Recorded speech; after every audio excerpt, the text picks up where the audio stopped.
We've just completed the Riesling tutorial at the 2010 Landmark Australia tutorial, and I'm here with Jeffrey Grosset.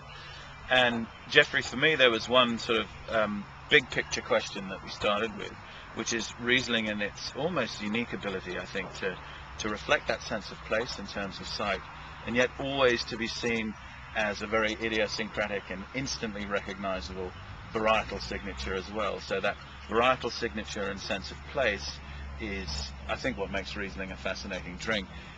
You took us on a journey that started in the Clare, moved across to Eden, down to Henty, out west to Great Southern, and finished up in Tasmania.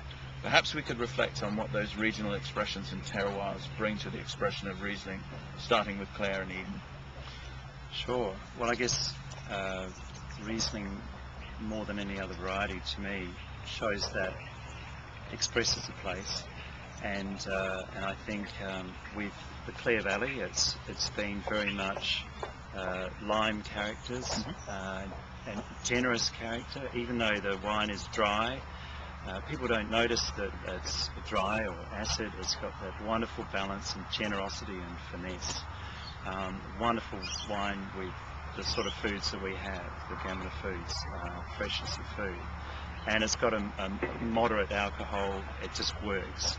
When you go to Henty, for example, it seems that it's there's more lemon characters and some lovely weight and generosity, a little bit more in terms of the cooler climate characters, even a touch of apple.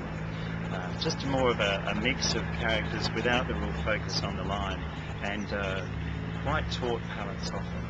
Then going back to West Australia with Great Southern, you get back to a bit more like Clare, a little bit warmer, so a little bit more generosity. And then going to Tasmania, it's cold. And so, you know, there's a comments about maybe a bit of European look, but I guess the comment about European is that it helps people put it in perspective, but the wines are obviously uniquely Australian. So in every case we're taking a classic variety. It's a unique expression because the fragile soils in general that we have make it look a little bit different. And jumping from region to region means that we've got subtly but significantly different expressions, and it's very exciting, I think, what it shows. And the idea that that Clare and Eden Valley, despite their relative proximity in terms of the span and the journey that you've just taken us on, those two are very distinctly different, even though they're within the same state and not that far away. Perhaps we could explore that a little bit. Sure. Well, even though I just missed Eden Valley from the run, and thinking about Clare and Eden as being the best established regions in Australia and have, you know, 150 years plus of history, even though they're only 80 kilometres apart, Clare is that distinct generous lime, and then Eden Valley tends to be more lemon, a bit of floral, and as the local producers there say, that low pH character can often give a sort of a chalky finish, not an acidity, but a dry, lingering, but flavoursome finish. So not quite the generous lime characters, but strong lime, lemons and florals, and that mix, sometimes slight apple, but that mix which indicates a slightly cooler climate, but a lovely, the best ones show lovely long palate and vibrance, maybe even more than the Clare, which is more generous. So they're just a different profile.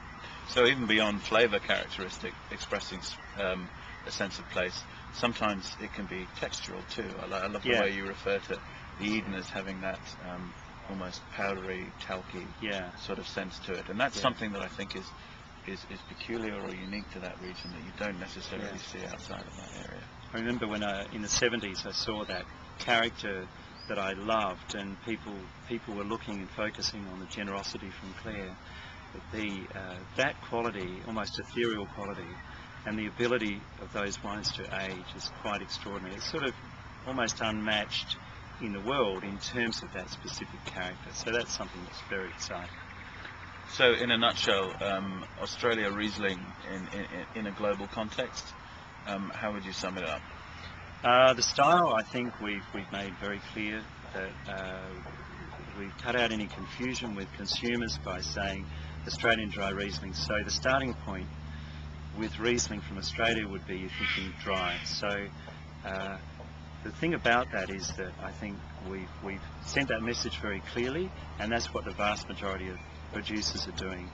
What's happened now, though, because of the subtle changes in culture and the way things, I think, are moving on, is that people are looking at what else we can do, because the variety from dry to sweet has sublime examples from around the world.